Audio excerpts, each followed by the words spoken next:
감사합니다. 진리가 선포되고 진리가 행해지는 곳에는 항상 진리 아닌 것이 함께 있어서 진리를 왜곡하고 진리를 회방하려고 합니다. 성령의 역사가 있는 곳에는 사탄의 역사도 함께 있어서 성령의 역사를 방해하고 성령의 역사가 사람 가운데 유익을 끼치지 못하도록 행하고 있는 것을 보게 됩니다. 교회 역사 가운데 진리가 선포되고 성령 역사가 일어날 때는 어김없이 진리를 왜곡하는 세력들이 일어나고 성령 역사를 방해하는 악한 영의 활동이 있어 왔습니다. 바울이 사역하던 초대교회로부터 오늘에 이르기까지 이 일들은 계속 반복되고 있습니다. 그러므로 진리가 선포되는 곳에 진리를 왜곡시키려는 세력이 있고 성령의 역사가 일어나는 곳에 사단의 역사도 함께 일하고 있다는 것을 잊지 않고 기억하면서 우리가 사단의 역사를 따라가거나 진리 아닌 것에 마음을 빼앗기지 않도록 늘 조심해야 할 것입니다. 오늘 본문은 성도들에게 진리를 왜곡하는 사단의 가르침을 경계하고 진리 가운데 든든히 설 것을 우리에게 권고하고 있습니다. 성령께서 바울에게 장차 믿는 사람들 중에 미혹을 받아 믿음에서 떠나는 사람이 있게 될 것이라는 사실을 말씀하셨습니다. 1절 말씀에 보면 그러나 성령이 밝히 말씀하시기를 후일에 어떤 사람들이 믿음에서 떠나 미혹하는 영과 귀신의 가르침을 따르리라 하셨으니 이렇게 기록하고 있습니다. 모든 이단들과 모든 거짓 가르침들은 다 교회에서 나왔습니다. 성도들로부터 나왔습니다. 초대교회도 그렇고 지금도 그렇습니다. 그러므로 교회와 성도들이 진리를 바로 깨닫고 진리 가운데 서는 것이 얼마나 중요한 일인지 모릅니다. 1절에서 성도가 이단의 거짓 가르침에 미혹되면 어떻게 되는지 하는 것을 우리에게 가르쳐 주고 있습니다. 첫째는 믿음에서 떠나게 된다고 말합니다. 믿음에서 떠난다는 것은 진리에서 멀어진다는 뜻입니다. 왜곡되고 잘못된 진리를 따르며 그것을 믿는다는 것을 말하는 것이지요. 사탄은 진리를 왜곡시키는데 명수입니다. 사탄이 진리를 왜곡시키는데 사용하는 가장 흔한 방법은 진리에다가 무엇을 더하거나 진리에서 무엇을 빼는 것을 사용합니다. 그러나 성경은 진리에다 무엇을 더하거나 진리에서 무엇을 빼는 것을 엄히 금하고 있습니다. 요한계시록 22장 18절 19절 말씀에 보면 내가 이 두루마리의 예언의 말씀을 듣는 모든 사람에게 정언하노니 만일 누구든지 이것들 외에 더하면 하나님이 이 두루마리에 기록된 재앙들을 그에게 더하실 것이요 만일 누구든지 이 두루마리의 예언의 말씀에서 제하여 버리면 하나님이 이 두루마리에 기록한 생명나무와 및 거룩한 성의 참여함을 제하여 버리시리라. 성경의 가르침을 있는 그대로 받아들여야 한다는 것입니다. 더하지도 말고 빼지도 말고 주님이 말씀하신 만큼 주님이 계시하신 만큼 주님이 우리에게 주신 만큼 있는 그대로 받아들여야 한다는 것입니다. 더해서도 안 되고 빼서도 안 됩니다. 있는 그대로 믿고 있는 그대로 따르는 것이 중요합니다. 이단들은 자신의 주장을 합리화시키기 위해서 더하는 것을 즐겨합니다. 이단들은 자기들의 주장과 맞지 않는 것을 제하는 것에 주저함이 없습니다. 하나님의 말씀은 있는 그대로 완전한 계시입니다. 성경에 기록된 그대로를 믿고 그대로 받아들일 때에 바른 믿음 위에 서는 것이 될 것입니다. 믿음에서 떠나지 않을 수 있을 것입니다. 잘 이해되어지지 않고 사람의 상식이나 과학에서 또 논리에서 맞지 않다고 해서 그것을 받아들이지 않는다면 그건 진리를 심각하게 왜곡하는 것입니다. 말씀에서 중요한 것을 제하여 버리는 것입니다. 그런가 하면 말씀을 합리적으로 설명하고 사람들이 알아들기 쉽게 이해할 수 있게 풀어서 말한다는 미명하에 진리를 위해 뭔가를 상상력을 더하고 인간의 이론들을 더한다면 그건 역시 진리를 훼손하는 잘못을 저지르는 것입니다. 전능하신 하나님의 말씀은 사람들이 다 이해할 수는 없습니다. 그렇지 않습니까? 전능하신 하나님께서 하신 일들을 우리가 다 이해하거나 다 설명할 수 없습니다. 그것을 다 이해하고 다 설명할 수 있다는 것이 이상한 것입니다. 만일 하나님이 하시는 일이 다 이해되어지고 하나님 하신 말씀이 다 깨달아진다면 그 사람은 뭔가 하나님을 믿든지 하나님과 비슷한 사람일 것입니다.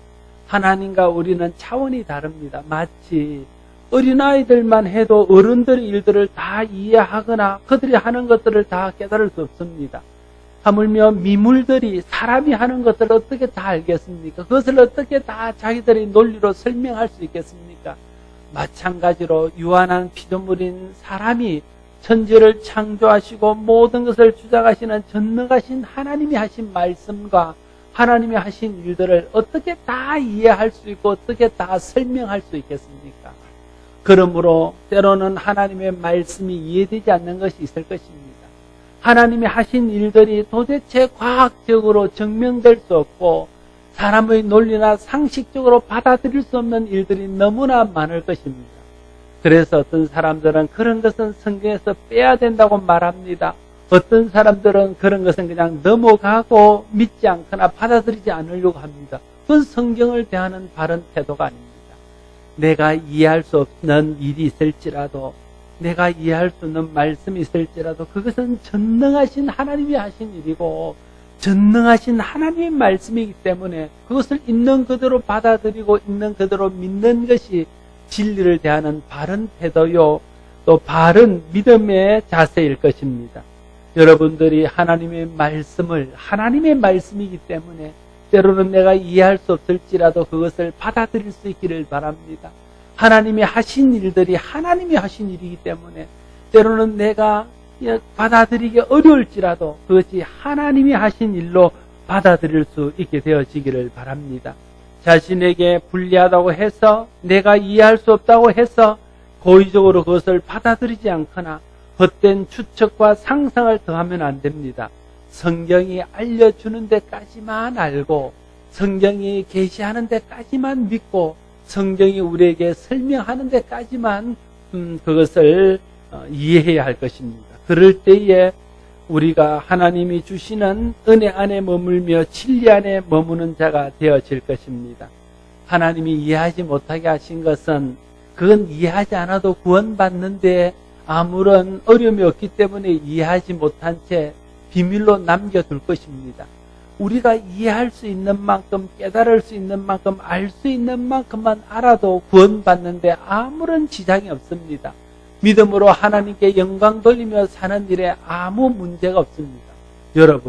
여러분이 구원에 이르지 못하는 것, 또 다른 사람들이 구원에 이르지 못하는 것이 성경에 이해할 수 없는 일들 때문입니까? 성경에 받아들이기 어렵고 또 깨닫기 어려운 그런 말씀들 때문입니까? 그렇지 않습니다. 정말 아주 이해할 수 있는 단순한 것도 받아들이지 못하고 받아들이려고 하는 자세가 없기 때문에 구원에 이르지 못하는 것입니다. 우리가 하나님께 영광 돌리는 삶을 살지 못하는 것이 성경의 어려운 그런 말씀들을 이해하지 못해서 그렇습니다. 그렇지 않습니다. 우리가 깨닫고 이해한 말씀만 그대로 실천해도 하나님 앞에 큰 영광을 돌릴 수 있고 하나님이 기뻐하며 세상 가운데 하나님 영광을 드러낼 수 있는 그런 삶을 살게 될 것입니다. 하나님이 우리에게 알게 하신 만큼은 알고 하나님 우리에게 깨닫게 하신 만큼만 깨달아도 구원받는데 아무런 지장이 되지 않고 하나님의 영광을 위해서 하나님의 나라와 의를 위해서 일하는데 아무런 부족함이 없다는 사실을 알아야 할 것입니다. 그러므로 성경을 헛되이 우리가 하나님의 계시하는 것 이상을 알려고 그러거나 하나님이 우리에게 말씀하시는 것을 사람의 논리나 지식으로 왜곡시키려고 하는 그런 의도들을 마음에서부터 내려놓아야 할 것입니다. 있는 그대로 받아들이고 있는 그대로 믿고 있는 그대로 이해하고 또 이해하지 못되는 것은 또 하나님이 이해할 수 있도록 할 때까지 기다리고 하나님의 이해하실 수 있도록 주시는 성령의 도움을 구하며 또 나아가면 되는 겁니다. 그렇으면 하나님 때가 되면 깨닫게 하시고 때가 되면 이해하게 하시고 또 주님 만날 때까지 이해 못하면 또 주님 만나서 이해하면 되고 그런 것입니다. 그러므로 성경을 하나님이 말씀하시는 만큼 그대로 받아들이고 성경이 계시하는 그대로 하나님의 말씀으로 받아들일 수 있는 저와 여러분들이 될 수 있기를 바랍니다. 사탄이 진리를 왜곡시키는 또 다른 방법은 성경을 잘못 해석하거나 적용하게 하는 것입니다. 우리가 성경을 해석하거나 성경을 적용하는 것들을 좀 조심해야 됩니다. 함부로 쉽게 해서는 안 됩니다. 성경을 해석하는 데는 몇 가지 원칙들이 있습니다. 아주 기본적인 것을 말하면 먼저는 성경이 말하고자 하는 성경의 기본 정신을 알아야 됩니다. 모든 성경은 성경이 말하고자 하는 하나님의 기본 정신에 입각해서 해석되어져야 합니다. 성경이 말하고자 하는 기본 정신이 무엇입니까? 그것은 하나님의 사랑과 예수 그리스도를 통한 구원입니다. 성경은 하나님의 사랑과 예수 그리스도를 통한 구원을 우리에게 알게 하기 위해서 쓰여진 책입니다. 그래서 성경의 모든 책들은 그 책을 통해서 하나님의 사랑을 깨닫게 하고 예수 그리스도를 통한 구원을 받게 하는 데 목적이 있습니다. 그런 기본 정신을 갖고 성경을 봐야 된다는 거예요. 그러다 보면 성경이 이해되어지고 성경에 되어지는 일들이 깨달아질 줄로 믿습니다. 또 하나 성경을 이해할 수 있는 것은 성경이 가지고 있는 구조가 있습니다. 성경의 양식이 따로 있습니다. 성경 어떤 일은 역사적인 사실을 그대로 기록한 것이 있습니다. 또 어떤 일들은 비유로 우리에게 주시는 말씀이 있습니다. 또 어떤 것들은 상징적으로 우리에게 말씀하는 것이 있습니다. 또 어떤 것들은 시나 교훈으로 우리에게 말씀하는 것들이 있습니다. 그걸 잘 구별해서 사실은 사실로 받아들이고 비유는 비유로 이해하고 상징은 상징으로서 이해하고 교훈은 교훈으로 받고 그래야 성경을 바르게 이해할 수 있다 하는 것입니다. 엄연한 역사적인 사실인데 그걸 비유로 생각해서 비유로 풀면 그건 성경을 왜곡하는 것입니다. 하나님이 우리에게 비유로 주신 말씀인데 그 비유의 말씀을 있는 그대로 역사적인 사실로 받아들이면 그것 또한 성경을 왜곡하는 것입니다. 상징적으로 주시는 것을 상징으로 받지 않고 그걸 있는 그대로 받아들이면 그것 또한 잘못되어지는 것이지요. 그러므로 성경을 읽을 때 그것이 비유인지 그것이 역사적인 사실인지 상징인지 이런 것들을 잘 분별해서 상징은 상징으로 받고 비유는 비유로 받고 사실은 사실로 받고 교훈은 교훈으로 받는 그런 분별이 우리 가운데 있어야 된다. 그럴 때에 성경을 바르게 이해하고 바르게 해석하게 될 줄로 믿습니다. 그런데 이단들은 이런 것들을 자기 유리한 대로 이해하고 해석한다는 데 문제가 있습니다. 자기 유리한 대로 역사적인 사실도 비유로 해석해버리고 자기가 유익한 대로 해석도 그냥 비유도 그냥 역사적인 사실인 것처럼 받아들이고 특별히 상징적인 숫자들을 자기 마음대로 자기 편리할 대로 해석하는 것입니다. 똑같은 상징도 이럴 때는 이렇게 해석하고 저럴 때는 저렇게 해석해서 자기들이 편리할 대로 받아들인다는 데 문제가 있다는 것입니다. 그러나 성경은 그렇게 해석해서는 안 됩니다. 성경의 상징은 상징을 주실 때에 하나님의 뜻이 있습니다. 예를 들면 요한계시록이나 또 다니엘서나 에스겔서나 스가랴서 같은 데 보면 상징들이 많은 무슨 말이 나오고 황색 말이 나오고 적색 말이 나오고 흑색 말이 나오고 짐승들이 있는데 눈이 가득하고 머리는 사람이요 몸은 사자요 이런 것들이 나오는 겁니다. 그건 그대로 보면 안 됩니다. 그건 다 상징적인 의미들이 있다는 거예요. 숫자도 무슨 666이라든지 14만 4천이라든지 이런 것들은 다 숫자가 가지고 있는 상징성이 있다는 거예요. 그런데 많은 이단들이 14만 4천을 있는 그대로 말해서 자기들이 숫자가 14만 4천이 되면 주님이 다시 온다. 이런 식으로 해석하는 건 그건 성경을 몰라도 너무 모르고 성경의 ABC를 모르는 아주 초보적인 그런 오류라는 거예요. 그런 것들을 아는 것이 우리가 미혹하는 자들에게 미혹당하지 않는 아주 중요한 그런 길일 것입니다. 성경에서 가르치는 바에 더하거나 빼거나 하지 않도록 조심하시기를 바랍니다. 성경을 있는 그대로 받아들이고 믿을 때 바른 믿음을 유지할 수 있습니다. 하나님의 사랑과 그리스도를 통한 구원이라는 성경의 정신을 따라 성경을 이해하고 성경이 기록된 양식을 잘 이해해서 사실은 사실로 받고 비유는 비유로 받고 상징은 상징으로 받고 또 교훈은 교훈으로 받는 그런 성도들이 될 수 있기를 바랍니다. 그럴 때에 진리를 왜곡하는 데서 우리가 자유할 수 있고 믿음으로 하나님 말씀을 있는 그대로 받아들일 수 있는 길이 열리게 될 줄로 믿습니다. 이단들의 특징은 말씀이 새롭다는 것입니다. 여러분, 이단들은요 가면 은혜스럽습니다. 혹시 이야기를 듣고 가보는 사람이 있을까 염려가 되는데 왜 이단에 넘어갈까요? 이단이 갔는데 오늘 제가 하는 말씀처럼 지겹고 잠이 오면 누가 이단에 빠지겠습니까? 이단에 가면 막 정신이 번쩍 드는 것입니다. 빨려 들어갑니다. 너무 재밌고 너무 새롭고 너무 신기합니다. 그래서 넘어가는 거예요. 그래서 이단에 빠진 사람들이 이구동성으로 하는 말이 이런 말은 교회에서 한 번도 들어본 적이 없다. 이런 은혜스러운 말씀은 우리 목사님한테는 한 번도 들어본 적이 없다. 정말 새롭고 정말 은혜스럽다는 거예요. 그건 당연하지요. 교회에서 그런 말을 들어보겠습니까? 잘못된 해석을 잘못되게 적용하는 말을 교회에서 안 하니까 그런 말은 교회에서 들어본 적이 없겠지요. 그건 교회에서 들어볼 수 없으면 이단들에게 가야만 들을 수 있는 이야기입니다. 그렇다고 가서 들어보지 마십시오. 들어봤자 별 것 없습니다. 진리에서 벗어난 은혜는 은혜가 아닙니다. 진리에서 떠난 새로움은 새로운 것이 아닙니다. 그것은 단지 믿음에서 떠난 것일 뿐입니다. 결국 그것은 사람을 진리에서 멀어지게 하고 하나님의 사랑과 예수 그리스도를 통한 구원에서 멀어지게 해서 우리 영혼을 망하게 하는 영혼의 독일 뿐이라는 것을 알아야 합니다. 여러분 모두가 잘못된 가르침에서 자신을 지켜서 말씀을 있는 그대로 믿고 성령의 도우심을 받아 성경의 정신을 따라 기록한 양식에 따라 바르게 이해함으로 여러분의 믿음이 바른 진리에 든든히 설 수 있기를 바랍니다. 성도가 이단의 거짓 가르침에 미혹되면 믿음에서 떠날 뿐 아니라 또한 미혹하는 영과 귀신의 가르침을 따르게 된다고 말하고 있는 것을 보게 됩니다. 미혹의 영은 사단의 영입니다. 사탄의 본성은 사람을 속이고 미혹해서 하나님과 바른 믿음에서 떠나게 하는 것입니다. 사탄은 에덴 동산에서 아담과 하와를 미혹한 이래 계속해서 믿는 자들을 미혹하고 있습니다.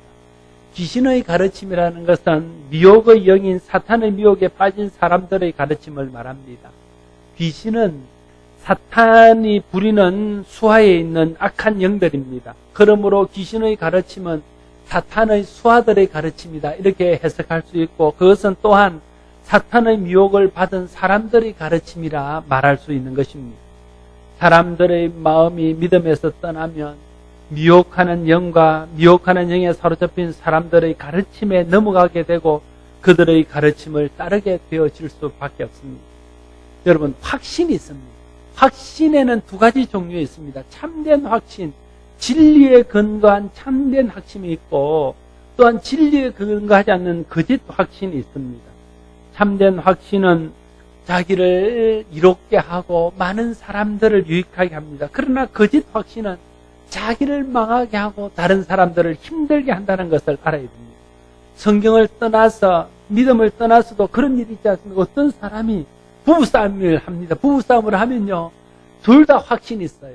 우리 집에서 그런 일이 종종 있습니다. 이제 나이가 드니까요 이 기억력에 한계가 있습니다. 나는 분명히 줬는데 제 아내는 분명히 안 받았대요. 나는 정말 분명히 줬습니다. 근데 우리 아내는 정말 분명히 안 받았대요. 둘 중에 한 사람은 잘못되었습니다. 근데 둘 다 확신이 분명해요. 나는 정말 줬습니다. 근데 제 아내는 정말 억울해 죽게 정말 안 받았대요. 누가 잘못됐어요? 그건 잘 모릅니다. 하나님이 아시는 일입니다. 여러분 중에서 그런 일들이 있지 않습니까? 사람이 확신을 갖는데 진짜 확신이 있고 거짓된 확신이 있습니다. 진리도 그렇습니다. 예수 믿는 사람들도 성령이 주는 확신이 있습니다. 성경 안에서 예수 그리스도의 은혜로 말미암아 우리가 가지고 있는 확신이 있습니다. 구원의 확신이 있고 하나님이 우리를 사랑한다는 확신이 있습니다. 그러나 거짓을 따르고 미혹하는 영을 따르는 사람들도 확신이 있습니다. 거짓이 주는 확신이 있습니다. 믿음의 눈으로 보면 저렇게 사람이 어리석을 수 있을까 이런 생각이 들지만, 그러나 그 사람은 그것이 정말 옳고 그것만이 옳고 그것이 진리라는 확신을 가지고 그것을 따르는 것입니다. 그래서 미혹에 넘어가는 것은 더 위험하고 더 무서운 일인 것입니다. 미혹하는 영과 미혹하는 영에 사로잡힌 사람들을 그러므로 당해내려고 그러면 성령의 충만함을 받아야 됩니다. 사단을 이길 수 있는 것은 성령입니다. 미혹하는 영을 이길 수 있는 것은 하나님의 영이요 그리스도의 영이요 말씀이 이신 성령입니다. 그래서 미혹에 넘어가지 않는 가장 좋은 방법은 우리가 하나님의 영이신 성령의 충만함을 받는 것입니다. 성령의 충만함은 무엇입니까? 여러분, 성령이 충만하게 된다는 것은 뭔가 이상하게 되고 막 몸이 떨리고 목소리가 변하고 이래야 성령 충만한 것입니까? 성령은 하나님의 영이며 그리스도의 영이며 진리의 영이십니다. 그래서 성령 충만하다는 것은 내 속에 하나님으로 충만한 거예요. 내가 하나님을 생각하고 하나님을 사랑하는 것이 내 마음속에 가득 넘치고 하나님이 주시는 은혜가 내 마음속에 차고 넘칠 때 나는 성령 충만한 것입니다.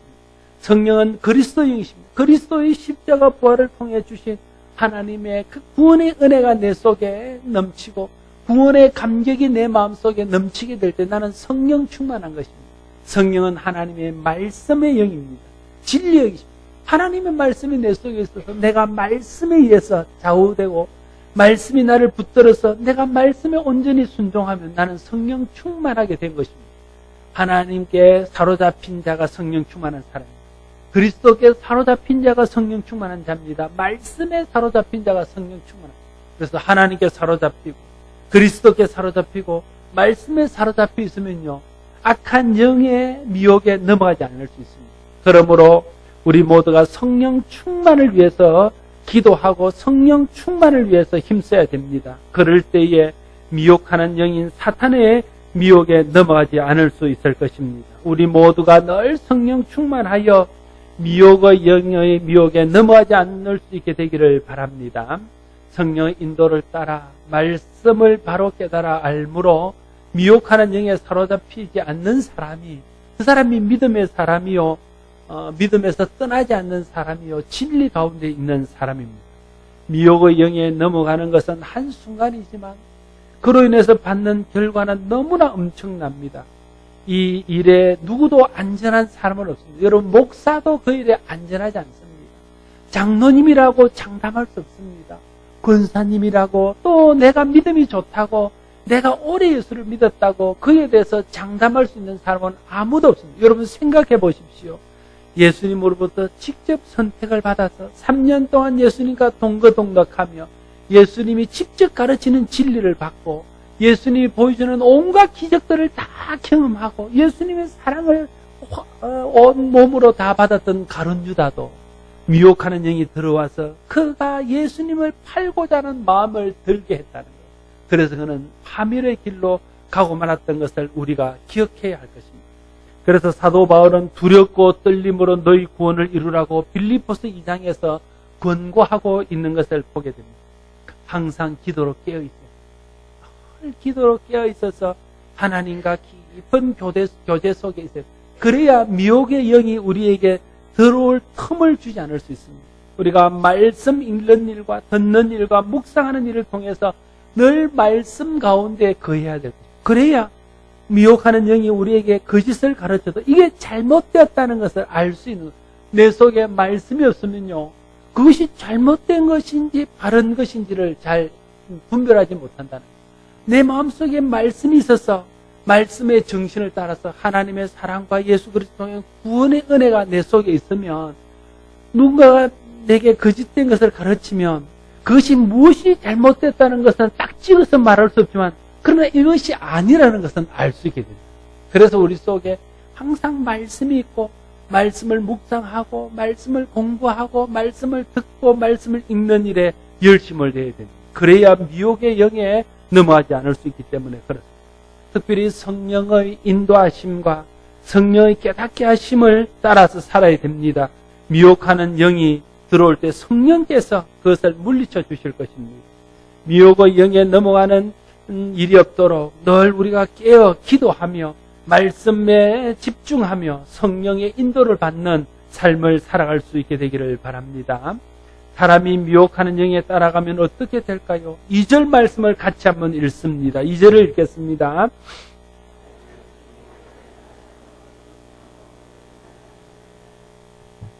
거짓의 미혹을 따라가면, 다시 말하면 사단의 유혹에 넘어가면 우리의 양심이 화인을 맞는다. 양심의 화인을 맞는다는 것은 화인은 불도장입니다. 여러분 혹시 TV에 몽골이나 이런 데 말이나 아니면 제주도가 말에 등대에다가 그 화인을 다 불도장을 찍어 놨잖아요. 그래서 자기 소유 주인의 도장을 찍습니다. 주인의 불도장을 딱 찍어서 이 말이 내 말입니다. 이걸 딱 표시해 놨잖아요. 바울이 살고 사역하는 당시에는 노예들이 있었잖아요. 노예들이 도망가는 것을 막기 위해서 주인들이 자기의 불도장을 가지고 노예들의 이마에다가 화인을 찍어놨다. 그래서 노예가 그 주인의 소유인 것을 표시하는 것이지요. 양심의 화인을 만든다는 것은 그런 뜻입니다. 다시 말하면 양심의 화인을 만든다는 것은 사단의 종이 된다는 것을 의미합니다. 또 다시 말하면 화인은 그것을 찢어서 무디게 만드는 것 아닙니까? 양심의 화인을 만든다는 불이 우리의 양심을 찢어서 우리 양심이 무감각해지고 무뎌져서 양심이 해야 될 본래의 그런 기능을 못하게 한다는, 그런 미혹되게 됩니다. 옳고 그런 것을 분별하는 분별력이 탁 떨어져.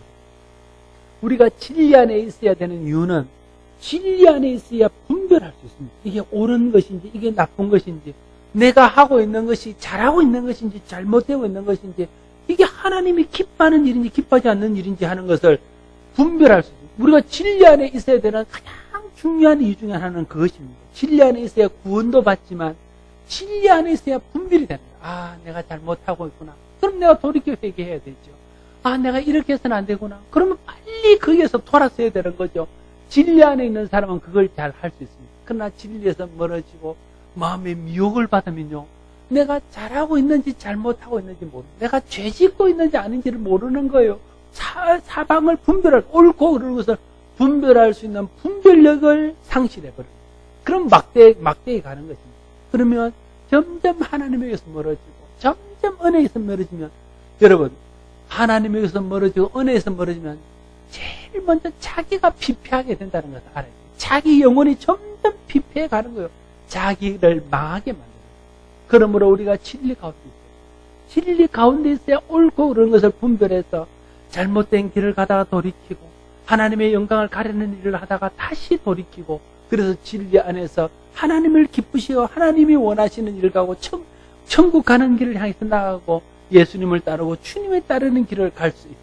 그러나 미혹을 받으면 마음에 화인을 맞아서 양심이 무뎌지고 옳고 그런 것을 분별하지 못해서 내가 하는 일이 옳은 일인지 내가 하는 일이 그런 일인지 생각하지 않고 자기 욕심을 따라하고 자기 감정을 따라하고 그렇게 막 나가는 것입니다. 그건 하나님 앞에서 정말 잘못하고 있는 거예요. 그러므로 여러분, 양심의 화인을 맞지 않도록 늘 깨어 기도하고 성령의 도우심을 구하고 하나님의 은혜 안에서 진리를 분별해서 미혹하는 영에 넘어가지 않도록 하는 저와 여러분 모두가 될 수 있기를 바랍니다. 미혹에 넘어가 양심의 화인을 맞으면 외식함으로 거짓말을 하는 자가 된다는 거예요. 여러분, 거짓말은요 사단에 속한 말입니다. 아십니까? 거짓말을 우리가 멀리 해야 돼요. 하얀 거짓말도 안 해요. 정말로 하려면 하얀 거짓말도 거짓말은 거짓말이에요. 거짓말 자체가 사단에 속한 거라니까요. 아무리 내가 의도가 좋아도 거짓말 자체가, 거짓말이라는 것은 하나님에게는 없는 속성입니다. 그건 사단에게 있는 속성이에요. 근데 내가 거짓말을 하는 순간은 사단의 미혹에 넘어간 것입니다. 사단을 따르고 있는 것입니다. 사단의 종이 된 것입니다. 사단의 이끌림을 받고 있는 것입니다. 그래서 거짓말을 하는 것이 습관이 되면 나는 사단의 미혹에 자꾸만 더 깊이 들어가는 것입니다. 사단의 미혹을 받은 사람이 하는 가장 중요한 특징은 거짓말을 하는 거예요. 여러분, 자기를 잘 살펴보십시오.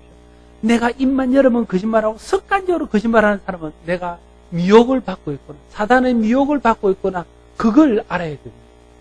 성령은 진실한 영이십니다. 진리의 영이십니다. 진리를 말하고 진실한 것을 말합니다. 그러나 사단은 거짓의 아비입니다. 사단에게 미혹되면 그때부터 거짓을 말하게 돼요.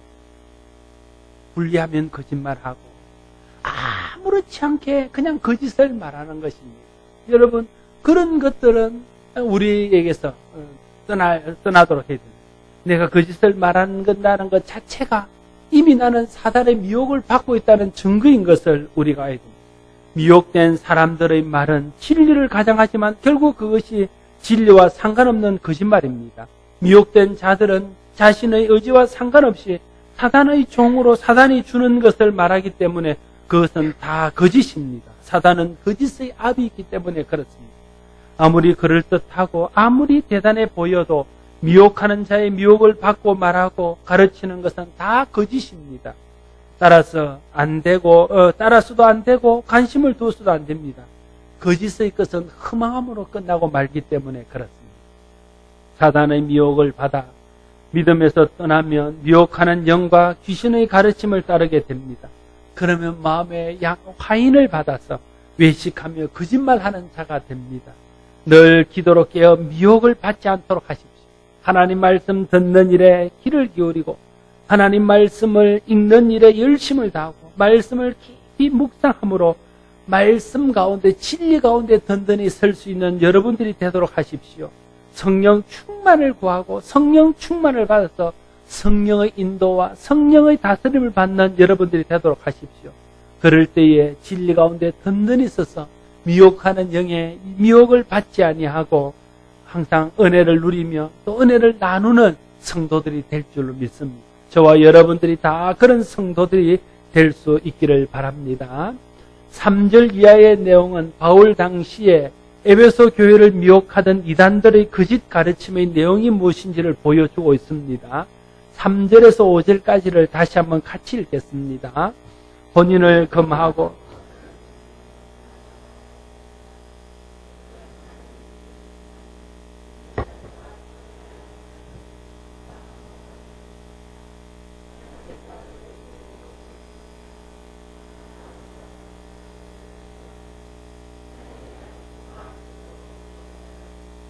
아멘. 당시에 여러 이단 중에서 특별히 영지주의라고 부르는 이단들은 육은 악하고 영은 선하다 이렇게 생각했습니다. 그래서 육이 악하기 때문에 육에 속한 일을 하는 것은 다 악한 일이라고 생각했어요. 그래서 결혼하는 것도 육체가 결혼하기 때문에 악한 일이고 먹는 것도 다 악한 일이라고 생각했습니다. 그래서 결혼을 금하고 어떤 음식들을 못 먹도록 그렇게 금지했습니다. 그러나 혼인이나 음식을 먹는 것은 악한 것도 아니고 죄도 아닙니다. 바울은 이 모든 것을 하나님께서 사람에게 선물로 주신 줄 알고 감사함으로 받으면 하나도 버릴 것이 없다 이렇게 말하고 있는 것을 보게 됩니다. 여러분, 하나님이 지으신 모든 것은 선한 것입니다. 그것을 받는 사람의 마음, 그것을 사용하는 사람의 마음에 따라서 그것이 선하게도 되고 그것이 악하게도 되어지는 것입니다. 여러분, 돈이 선한 것입니까? 악한 것입니까? 세상 사람들은 돈만큼 선한 것이 없다고 생각합니다. 돈을 진리라고 생각합니다. 그러나 돈은 선한 것도 아니고 악한 것도 아닙니다. 돈을 선하게 벌면 그건 선한 것이 됩니다. 돈을 악하게 벌면 그건 악한 것이 됩니다. 돈을 선하게 하는 뜻대로 쓰면 그건 선한 것이 됩니다. 돈을 하나님이 뜻대로 쓰지 않고 악하게 쓰면 그건 악한 것이 됩니다. 그건 돈 자체가 선악을 결정하는 것이 아니라 그걸 대하는 사람의 태도가 그것을 선하게도 하고 악하게도 만든다. 결혼이 선한 일입니까? 악한 일입니까? 그건 선한 일도 아니고 악한 일. 물론 그건 하나님이 만드시는 게 좋은 일이죠. 그러나 결혼을 악용하면 그건 악한 일입니다. 결혼을 통해서 뭔가 자기 이익을 취하고 남자가 결혼해서 편하게 살아보기 위해서 도우미 한 사람 구하는 마음으로 결혼하면 그건 악한 것입니다. 남자의 돈을 보고 가서 한평생 편하게 살아보려고 결혼하면 그건 악한 것입니다. 그러나 정말 선한 의도로 하나님이 짝주신 자와 가정을 이루어서 하나님이 영광을 내서 살고자 하는 마음을 결혼하면 그건 선한 일입니다. 먹는 것도 내가 먹고 힘을 얻어서 내가 힘이 세어져서 약한 사람들을 괴롭혀 이런 마음 먹으면 그건 악한 것입니다. 먹고 힘 주시는 대로 하나님 영광을 위해서 살고 어려운 사람들을 돕는 일을 위해서 내가 힘을 얻어야지. 그러고 먹으면 그건 다 선한 것입니다. 여러분, 어떤 것이 악하고 선한가를 결정하는 것은 그것을 대하는 사람들의 태도에 의해서 결정되어지는 거예요. 그래서 믿음으로 받고 하나님 주신 것으로 선하게 받으면 버릴 것이 없다고 오늘 바울은 말하고 있는 것입니다. 여러분, 모든 것이 하나님이 우리 주신 줄로 알고 감사함으로 받을 수 있기를 바랍니다. 그리고 그것을 하나님의 뜻대로 바르게 쓸 수 있기를 바랍니다. 여러분, 남편을 하나님이 주신 줄로 알고 감사하게 받으시기를. 장재 이사님, 하나님이 주신 줄로 알고 감사하게 받으시기를. 그렇지 않습니까? 박성만 집사님도 하나님이 주신 줄 알고 감사하게 받아요. 그러면 그게 은혜가 되는 것입니다. 우리 모두가 모든 우리에게 있는 것이 하나님이 내게 합당해서 주신 줄로 알고 그것을 감사함으로 받아요. 부모도 나는 왜 이런 집안에서 태어나지? 그건 악한 것입니다. 하나님이 우리 부모를 통해서 나에게 생명을 주고 이렇게 태어나게 하신 것은 하나님의 뜻이라고 생각하고 감사함으로 받으면 그게 다 선한 것입니다. 나는 왜 이런 사람을 만나서 내 발등 내가 찍었지? 이렇게 생각하면 그건 악한 것입니다. 하나님이 주신 것이고 뜻이 있다고 생각하고 정말 돕는 배필로 혹은 가정의 대표로 자기의 본분을 다하면 그건 선한 것입니다. 그렇지 않습니까?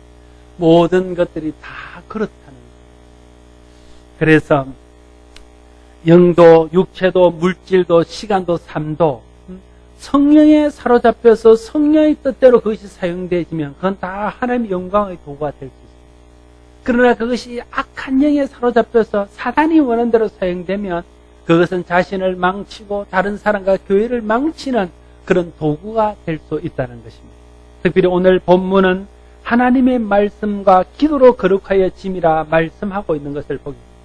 모든 일들을 할 때 하나님 앞에 기도함으로 하나님 뜻을 구하고 하나님 말씀에 근거해서 하나님 뜻대로 하면 그게 다 거룩한 일이 되어질 수 있습니다. 빨래도 거룩한 일이 될 수 있습니다. 청소도 거룩한 일이 될 수 있습니다. 정말 하나님이 주시는 마음으로 기도하면서 기쁜 마음으로 성진한 마음으로 하나님의 뜻대로 하면 그 모든 것들이 다 거룩하여질 수 있다는 거예요. 여러분, 우리가 하는 모든 일들이요 다 거룩해질 수도 있고 다 악하게 수도 있고.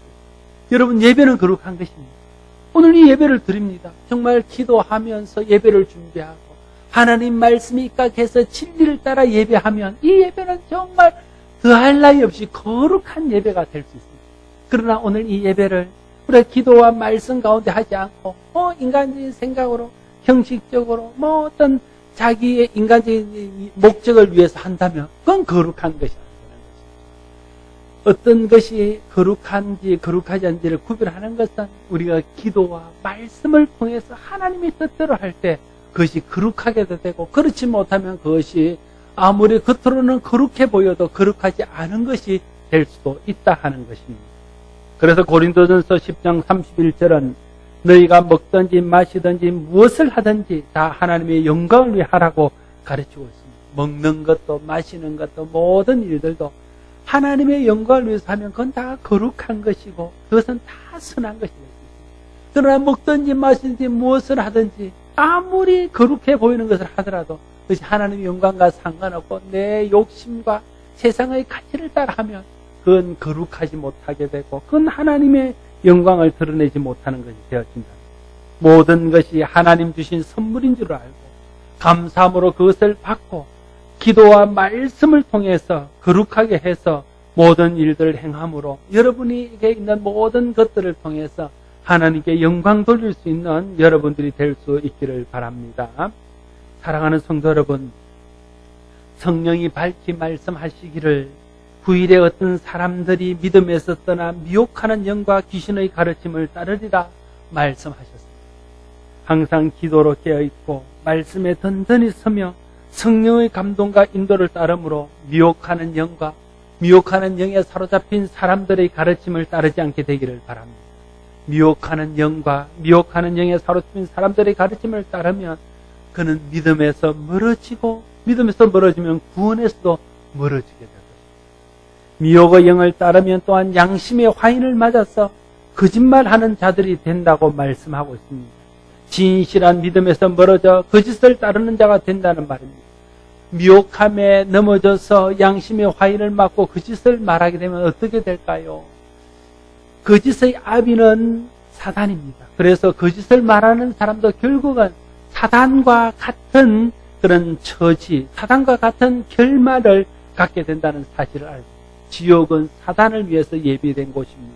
사단을 따르는 사람들은 그래서 지옥 가게 되어지는 것입니다. 하나님께서 지으신 모든 것이 선함에 감사함으로 받으면 버릴 것이 없나니 하나님의 말씀과 기도로 거룩하여 짐이라 말씀하고 있습니다.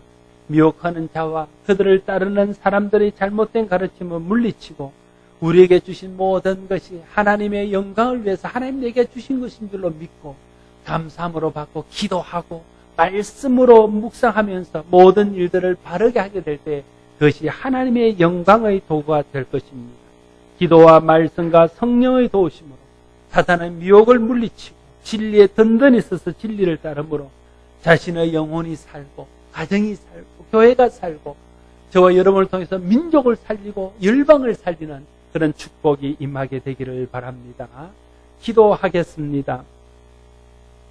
아버지 하나님 은혜를 감사합니다. 하나님 우리에게 은혜를 주셔서 성령 안에서 믿음을 갖게 하시고 믿음 안에서 구원의 복을 누리며 진리 가운데 살아가게 하시니 감사합니다. 그러나 진리가 있는 곳에는 그 진리를 방해하는 거짓이 있고 또 그 거짓을 퍼뜨리는 악한 영의 미혹이 있음을 우리가 압니다. 하나님, 우리가 이 악한 영의 미혹을 받으면 결국은 허무하게 되며 망하는 길로 갈 수밖에 없음을 압니다. 악한 영의 미혹을 받지 않도록 늘 깨어있게 하시고 말씀 가운데 있게 하시고 성령 인도함 가운데 있을 수 있도록 성령 하나님 우리의 마음과 생각을 주장하여 주시옵소서. 예수님 이름으로 기도드리옵나이다.